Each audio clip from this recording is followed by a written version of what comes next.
This is Space Minds by SpaceNews.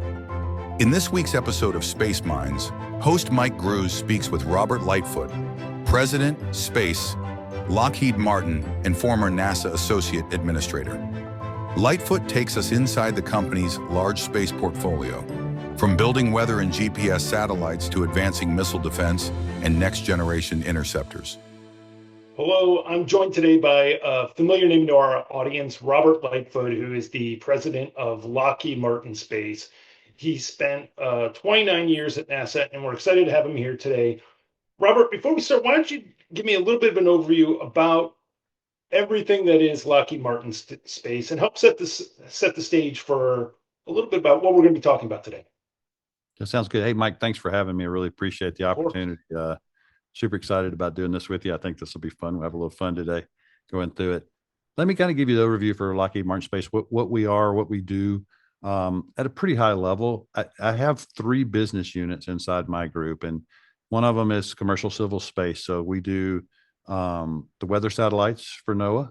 We do some of the science missions for NASA. And of course, we have Orion, the human spaceflight mission that's going to happen here in the first part of 2026. So we're excited about that mission and moving forward. So that's my commercial civil area. We do some work internationally in there, but not a lot.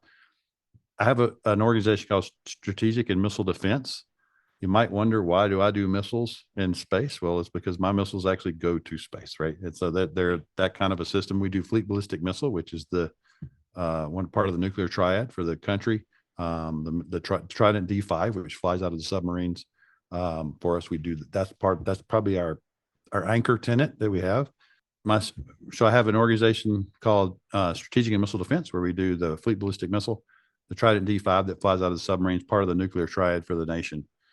We also do next generation interceptor here. This is the defense system for MDA that sits in Fort Greely, Alaska. We're working on the next generation of that right now. Hypersonics is done in that area. A lot of work around what we call conventional prop strike and long-range hypersonic weapon. And then we do reentry vehicles there. That's kind of our crown jewel. All these things go to space and they got to come back into the atmosphere. And that's what we do in that area. And then I've got an organization called National Security Space. It's kind of a combination of what we do for the intelligence community and also for the Space Force. This is where I do our GPS satellites. We do overhead persistent infrared satellites. We do work for the Space Development Agency, the different proliferation of small sats that we're doing there. We also do a ton of classified stuff that we won't get into here, but that's kind of my portfolio. And then I recently created a group called Ignite, and Ignite is kind of my rapid capabilities office. Is where I do my tech demos and allow my team to actually, outside of the normal command media, outside of the normal acquisition process, how do I retire risk that I can then bring forward to the customer and say, hey, you don't have, I've already flown this. It's already been to space. And so it's risk that we've retired it. And we kind of try to cherry pick where we do that in terms of a kind of a big bet mentality. And we've done 2 or 3 missions already. And this is something we're doing. And again, just to retire that risk so that when we go after the larger programs of record, we're kind of ahead of the curve there. So that's kind of my business in general. About 22,000 people, 38 sites all over the world, and it's a fun time to be in this business. It's a big job, and like you said, it's a fun time. I wanted to start by saying, I think that my impression has been that generally the space business is one of optimism. That people are generally optimistic about where the space business is going. I think, obviously, we're in a moment of change right now. There's a lot of new opportunities that are out there. People are thinking differently about, I think, every aspect of space right now. But you've done this for a long time. How do you evaluate where we are right now, and maybe how is this different from where we've been in the past? Yeah, it's a great question, Mike. I think, my perspective, I'm almost 40 years in this business now, right? And what I find is that space inherently is just exciting for people, regardless of what you're doing. It's a lot of it is complex, it's hard, it hasn't been done before, those kind of things. That excites a workforce. It excites people to be able to be involved in that, solve problems that frankly you couldn't do by yourself, but you're part of a larger team that solves some complex issue that we got to deal with. And I think the way I would say it, what's different now is we look at the life cycle of space, and we have a phrase here we use in Lockheed Space. We talk about explore, connect, and protect, right? And all kind of any kind of thing that's been done through history starts with exploration. Think about people finding the U.S. Think about going across the U.S. You know, Lewis and Clark doing that. It's an exploration. So exploration is what the excitement starts with. Well, if you do it right, you all of a sudden you have the ability to now have a business. It becomes an economic discussion, right? And so there's an economic advantage to that. So that's now we got to protect it, right? We have to protect that economic opportunity, just like we do shipping lanes, just like we do things, if you think about it, here on Earth. And then, of course, the space environment allows us to connect in a way that I mean, we can do ubiquitous communication because we're above the fray here, right? I don't necessarily need a cell tower, right? I can do this from space, as you're seeing, which again leads to a commercial piece. So the excitement and the opportunity of space, I think, is what you're seeing people grab onto. The other side of that, though, of course, is now a contested environment, right? It's now become a warfighting domain. We have a space command now. We have a space force, which is different than when I first started. And so while we want to maintain the exploration and the peaceful use of space, we have to protect that and make sure that stays an opportunity for our nation and for, frankly, our industry that wants to go do that. I think one of the ways that protection has come up a lot, especially these last maybe 9 or 10 months, has been Golden Dome. Mm-hmm. I think there's a whole range of options that are on the table right now. How are you talking about this, or how are you seeing this work? I guess technically, contractually, what might Lockheed's role be? Talk to me a little bit about, from a big picture, how you see this working. Yeah, well, I think that's where you have to start, right? You got to start with the big picture, and what I start with is the threat. I mean, and just like our government does, we've had the advantage, I think, as a nation, at least whether it was real or not mentally, we have two oceans that separate us from a lot of the threat, and so that can give you a false sense that we're okay. It's hard to get to us, right? And I think the advantage the thing we're seeing now from a threat perspective is our adversaries are actually have the capability now to reach out and touch us in a way that they probably didn't 20, 30 years ago. Whether that's Russia, China, that you can just see the systems that they've put in place. So the threat is real. And then what is the protection we have here, right? And in the US. And look at the systems that we've built, THAAD, Patriot, the big radars, all those things. We deploy those internationally, right? And so how do you protect now our domestic capability or to protect the homeland? So I think what we're looking at is it's a big job. It's a large effort, but it's a big and not an or, is what I like to tell my team. It's going to take the whole of the nation, whether it's What does that government. mean when you say that, and or? What? Say What again? does that mean when you say that? It's a big and, not an So or. for me, it's an and what I mean by that, it's going to take all of us. It can't be this company or that company. It's going to be all of us coming together. And it's almost the phrase I've been using with some of my team is almost like a moonshot kind of mentality. And if you go back to the Apollo days, we pretty much, there was a lot of industry involved and a lot of government involved, but they came together under one hat, one mission, and that's where it went. No company's going to be able to do this by themselves. No company's gonna. I mean, anybody that says that's, I think they're just wrong. All right. And so for us, it's making sure we bring what we have, get the best of breed from all this nation from an industry perspective, and bring it together. Is what we're going to have to do, and we're going to have to do it fast. Right. The speed is going to be something we probably haven't seen before. I've seen cases where I think the government might be moving faster than industry in cases, which is, nobody would believe that, but I'm watching the team do it, and they're doing it, and they're doing it with a kind of a risk-based approach right there. Hey, where can I go at speed and not take some ridiculous risks in terms of, and I'm talking in the acquisition process at this point, right? So I'm seeing the government change the way they're operating as well, and we're having to change to match that. But this effort is going to take, depending on how the architecture finally comes out and all the things that are going to be part of that. If you just do the look, it's going to be a large architecture, and really it's an and being, it's going to take us and all these other folks that whether they're bringing new tech, old tech, they're going to have to bring it to bear to get after this threat. There's been this idea that there could be a whole series of existing capabilities that fall under the Golden Dome umbrella and help make up this system. I wanted to ask, and because we have lots to cover, so I don't want to dwell too long on this, but what's one part of Golden Dome that you think is maybe not being talked about enough, or that maybe is not getting the attention among the defense or space press? I think really, until the whole architecture gets rolled out, it's kind of tough to tell what that's going to be. I think what you've got going on is you've got a munitions ramp up that's happening kind of regardless of Golden Dome, but Golden Dome will benefit from it because we've got to replace munitions from what we've done with Ukraine and what we're doing in the Middle East. I think if anything, the one thing that we're talking about it, but we haven't talked about it much publicly because we don't really know exactly what architecture the government's asking for yet is how are we going to do this from a space-based perspective? A lot of talk about space-based interceptors for missile defense and how we're going to go about how we're going to get after that threat. And I think there's what's different than probably, I hear a lot about, we tried this in the 80s and it didn't work. I wasn't around then, so I was around, but I wasn't involved in this part of the business. What I'll say is the tech is a lot better. And the tech is, we have a lot more capability technology wise than we did back then for sure. We have production lines that are hot in some areas. If we can bring existing, the challenge for everyone is going to be to bring existing capabilities we have together and possibly use it in a different way than it was originally intended.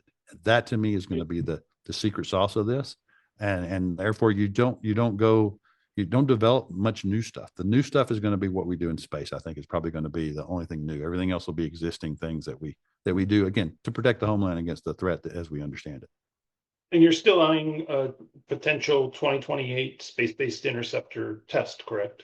Yeah, I think that we got the tech to do that. And we just got to get going, right? The clock's ticking, and sure. I think there's several of us in industry that are ready to get after that one in a big way, and I know our government customers are ready too.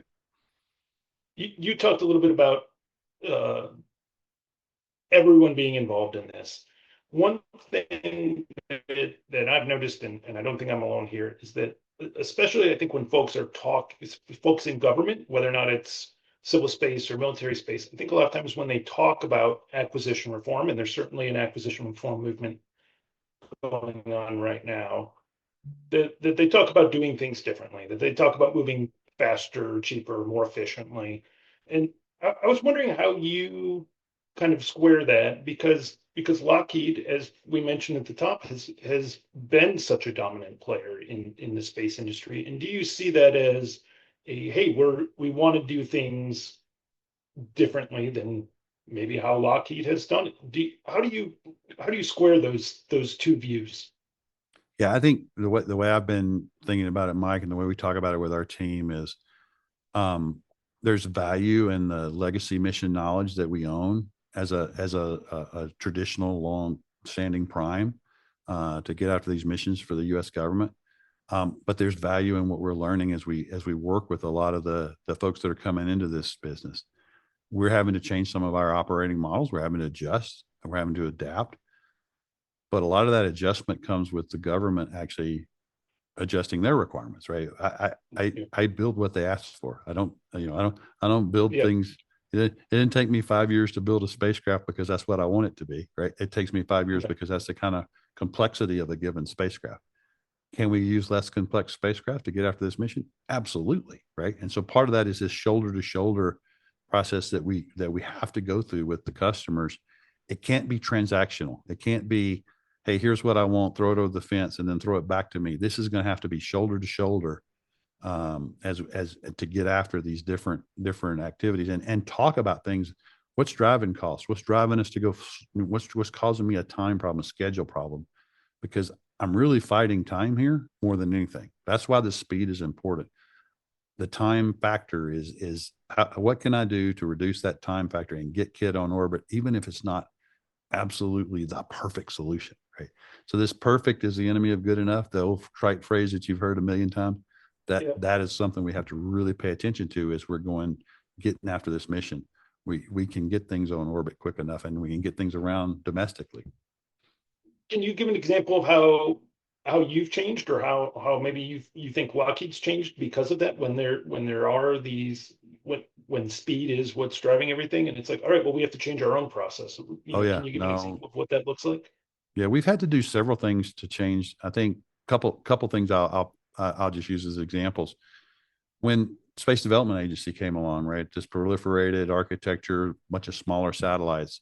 Anybody that's worked with us knows we build a lot of big satellites, a lot of bespoke satellites. And now we had to adjust and get into a mode of, okay, now I need to be printing out copies, right? I need to be going down this path. They can't be bespoke. They got to be common across the different tranches and the different layers we're going through. So one of the things we did is we ended up buying a bus company, Terran Orbital, right? And Terran came in. They have a bus. It's a common bus. We can't mess with it. It's there, and you design around that. We built what we call our speed center here, which is a totally different model for us in space, where we've got a production assembly line of small sats. If you came in, there's at any given time, there's 26 or 27 satellites in different stages, which is, again, a different model for us, right, in terms of what we've done in the past. And we've been successful. We've been successful doing that. And so I think that those are two examples of what we've done. The third thing, though, that I'll throw out is what I talked about with our organization called Ignite, my kind of rapid capabilities organization. Yeah.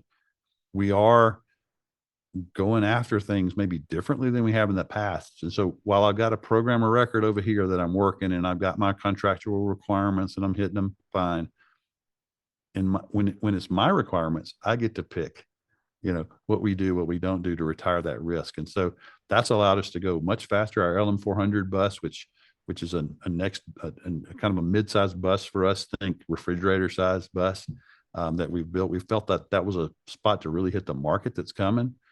We now went from like concept to launch in less than 2 years. Well, that's kind of, for us, that's pretty fast, right, for a refrigerator-sized bus. So that has now got orders against it. And so we're super excited about what we've done to do that. And again, it's taken the speed center mentality of this production line approach to get us there. It's been a cultural change. I mean, it's been a journey, right? I was going to ask about that. Like Terran Orbital, that's a very different culture than Yep. a traditional Lockheed Martin culture. What have you learned there, or how do you integrate that? Yeah, well, they're integrated into our system now. They're wholly owned subsidiary, part of my business unit, really.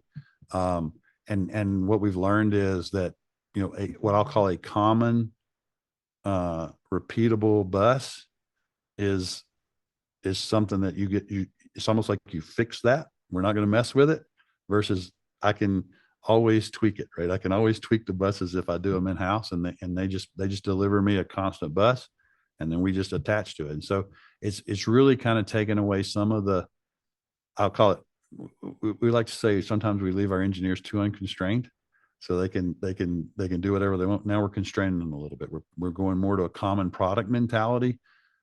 Where can I use the same thing in multiple applications, so that I'm reducing my non-recurring engineering, but I'm also moving a lot faster, right? Because I've already got something on the shelf that we've already proven and built. Well, I want to shift a little bit to that explore mindset that you talked a little bit about, and I wanted to ask about how you see Lockheed Martin's role in exploration of the moon and eventually Mars. And I think more importantly, how has your thinking about that changed in, let's say, the last year or 2 years? How has your thinking there evolved? And I'll leave it kind of open-ended there. Yeah, I mean, I think we want to be part of those opportunities. We think we can help NASA. We think we can help, I would say, NOAA with some of the things they're trying to do from a weather perspective. Obviously, we think we're super excited about flying humans again for the to the moon. The Artemis 2 crew has been with our team a bunch. There's nothing like having the crew come talk to the workforce and get them energized. And as I say, the key thing here is not just take them to the moon, it's to get them home, right? And so that in itself is it's an exciting opportunity. You just know the world's going to be watching this whole process, and so it puts puts a lot of responsibility on you. What I've seen though is, and what we're looking at is different ways to approach these missions than maybe that has been done in the past.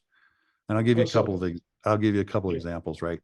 You've heard Mars sample return probably is probably one of the things that's been out there for a while. The price of that had really just kind of ballooned up into a pretty large, frankly, unacceptable budget number. I think NASA was struggling with that number and what they were going to do with it. So I just asked the team, I said, okay, with no other requirements than going to get the samples and bring them home.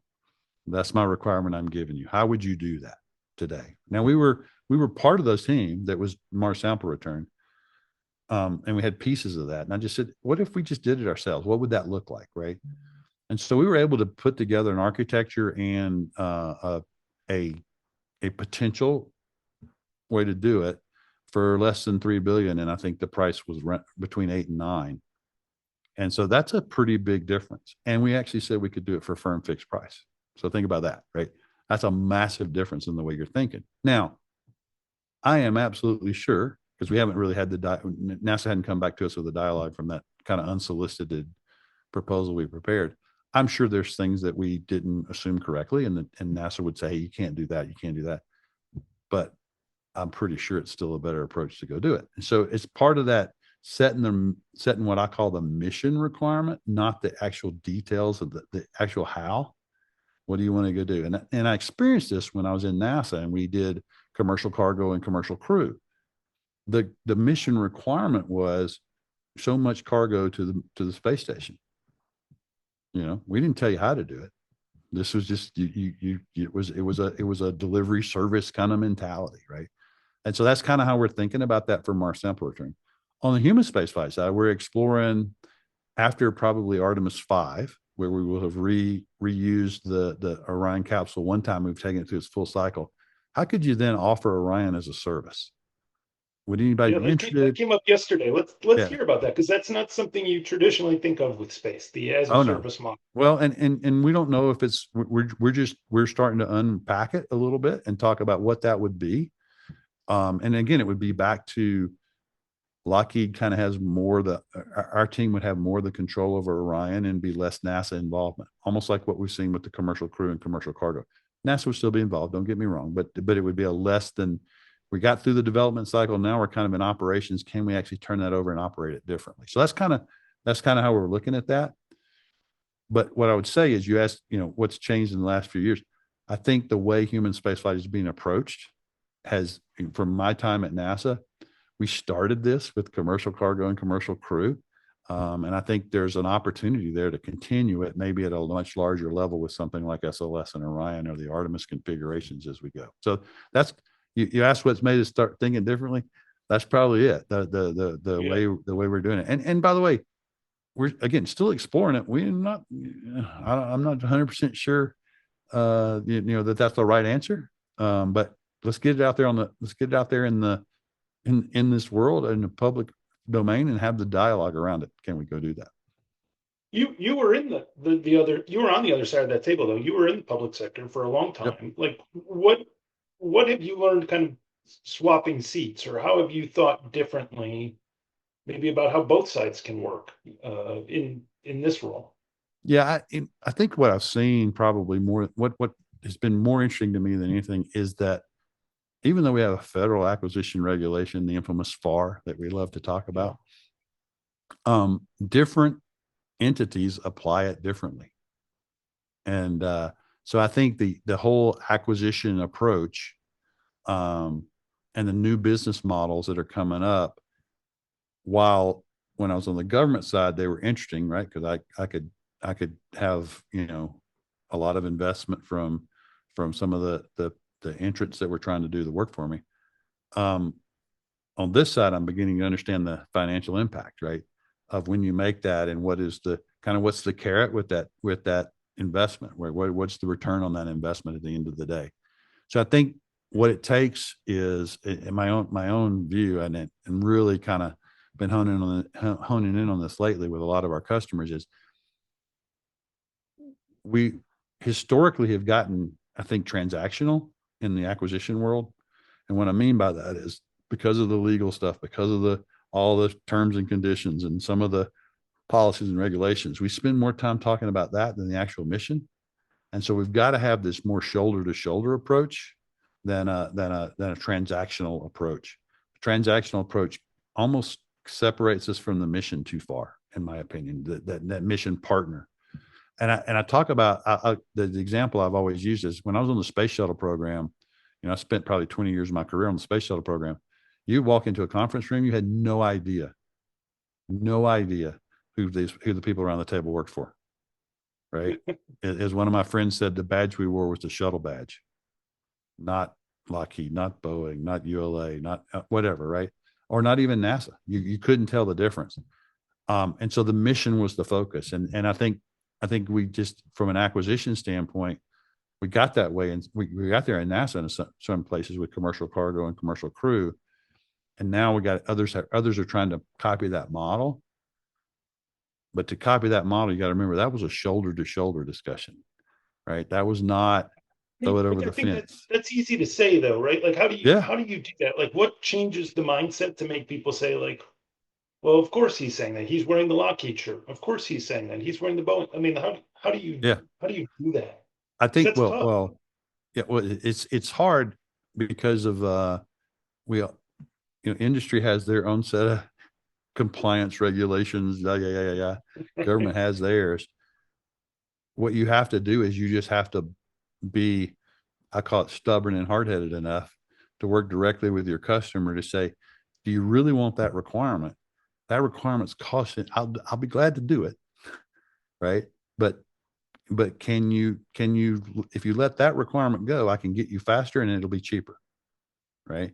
And so what I will tell you is there are some agencies, some departments that do that beautifully. And I'm not going to name them. I'm not going to get in trouble here, right, by naming who does it well and who doesn't do it well. And when we do that, it's again a partnership. Yes, there are contractual boundaries. Yes, I'm not trying to violate those. But that partnership at the mission level is so important. And that's probably what I've taken away is I probably, when I was in the agency, I'm sure I didn't have enough awareness around what are the things that really impact industry and what are the things that I could have changed in acquisitions that we did that frankly, I probably didn't care as much about as maybe it feels like. When the document comes out, everything's equal. I got to solve all these things.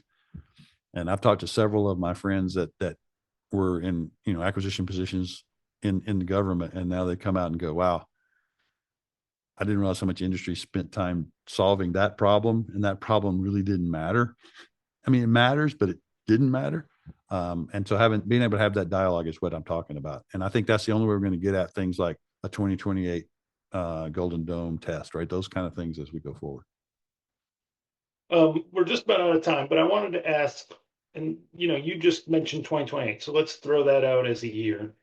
We're a little more than 2 years away from 2028. What does success for you look like between now and then? What has to happen in the explore category? What has to happen in the protect category for you to feel like, hey, we're making a difference here and we're doing things the right way, and I'm feeling good about how this business is performing?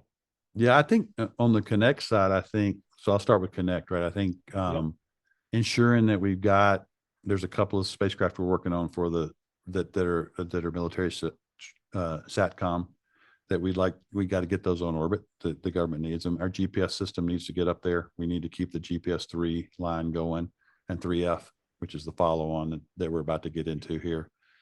By 28, I expect 3Fs to be flying. And I think that's going to be important for the military because it's got some additional protections on it that we probably need. And that's on track right now.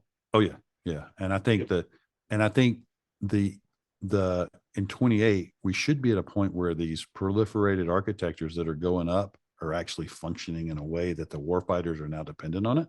Right. Which gets to the protect part, right? I want to be able to protect them. By 28, I am going to assume we've got footsteps back on the moon. We'll be ready. Our Artemis 3 Orion spacecraft is full up going, right? Artemis 2 is about to fly, but Artemis 3 is not far behind it. And we just delivered even the Artemis 5. We've got 3, 4, and 5 in flow right now. 2, of course, for early next year, but 3, 4, and 5 are in flow at the Cape as well. So I would hope that we, from an explorations perspective, we've done that. And I think we've got a couple of science missions that I think are going to be either very close to launch or launching during that time. And so those, from an explorer standpoint, I think the main thing for me, Mike, is really making sure we're having a good, solid risk discussion around in all these areas. Taking smart risks, not just being risk averse, and on both sides, right? Industry and the government, in order to get after this threat from a protect perspective, to be able to protect homeland as we go forward. So I think that's in 28, that's what I would hope we've done. We got a lot to do to get there, right? But we've got a team ready to get after it. And frankly, I think we have an industrial base ready to get after this. I did a panel at AFA a couple of weeks ago and had some of my partners and competimates, as we like to call each other. And we basically all said the same thing. We are ready to get after this. We think we can do it, and let's just get going, right? And I think that's the goal for 28. And then after that is proliferating that, getting that test done, and then proliferating the system out for the entire nation, right? And the key in that's going to be, I mean, one of the things we didn't, and probably I should hit, is the command and control of this is going to be interesting. The C2, as we talk about, is going to be probably something that people don't necessarily understand. You know, it's hard for the general public to understand what that, I can say command and control, but they don't understand what that means when all the existing systems we have already have their own C2. So yeah, how do you say that? To me, this seems like the hardest part of the whole project. So to integrate it's really the C2 of C2s is kind of what we've got to go do. And there's a lot of folks in this country ready to take that on, different pieces of it, right? To make sure we do that right. And so we think Lockheed obviously will be part of that, but others will be as well. And I'm kind of excited about that, because that's another complex. It's funny. You ask about kind of the lure of space. I get excited when we start talking about these hard problems. I don't necessarily get excited about the contractual stuff and all that stuff, the business side of it, but the engineering and the technical prowess we're going to have to bring to the table as a nation, not just Lockheed, but as a nation, it's kind of exciting, right? Because it is an opportunity for us to go take all this tech that people have been developing and put it toward a real threat that benefits this nation going forward.